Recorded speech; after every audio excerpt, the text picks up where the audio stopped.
today pupunta kami ng Subic, Zambales para magamit namin yung mga napanalunan namin sa Philippine Travel Mart last September. So nanalo kami ng gift voucher na 1,000 pesos worth of food and drinks at MG Gastropub, free entrance sa Subic Safari, and one night stay sa Subic Bay Travelers Hotel. 5:23 AM nandito pa kami sa Malabon. Mga 2 to 3 hours drive yan. And next update namin nasa Subic Zambales na. Subic Zambales na kami.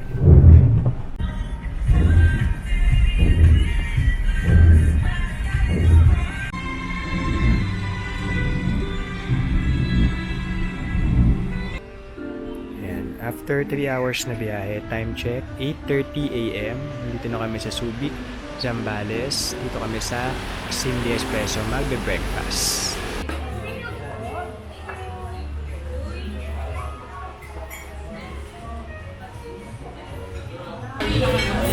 Ayan, kakain na kami. Beef tapa sa akin, sa kanya, Filipino breakfast.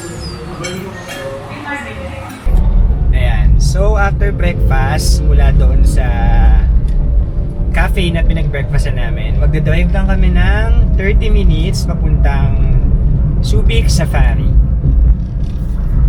Yung mga nagpi-fishing. Ayan. So, after 30 minutes to drive, nandito na kami sa Subic Safari. And pagdating nyo dito, bibili lang kayo ng ticket. Pero since may passes kami, pinapalit lang namin yun para dito sa parang entrance pass nila. Bibigyan kayo ng map and i-explain sa inyo yung pagkakasunod-sunod ng tour. May walking tour or walking attractions. Meron ding mga drive-thru attractions. Iisa-isahin natin mamaya yan. Okay, first na gagawin namin is yung sa walking attractions. Dito kami sa Subic Park.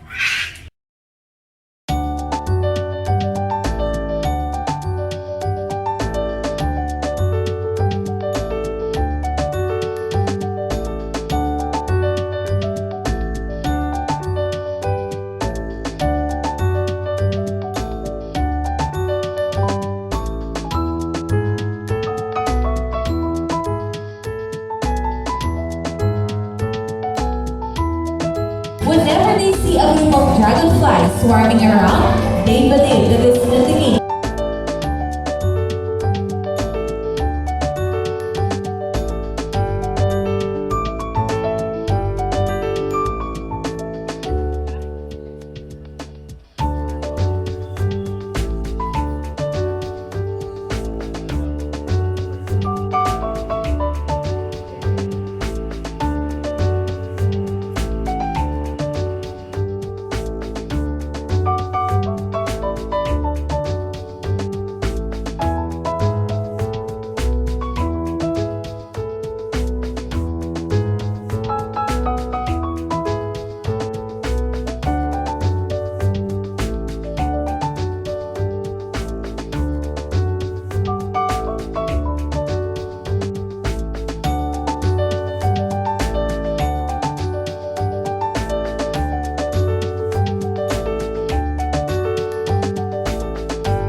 Ito na oh.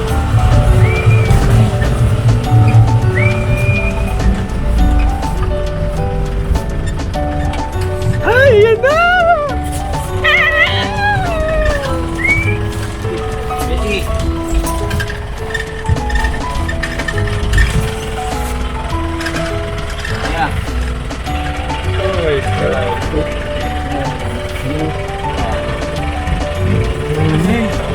Hey guys!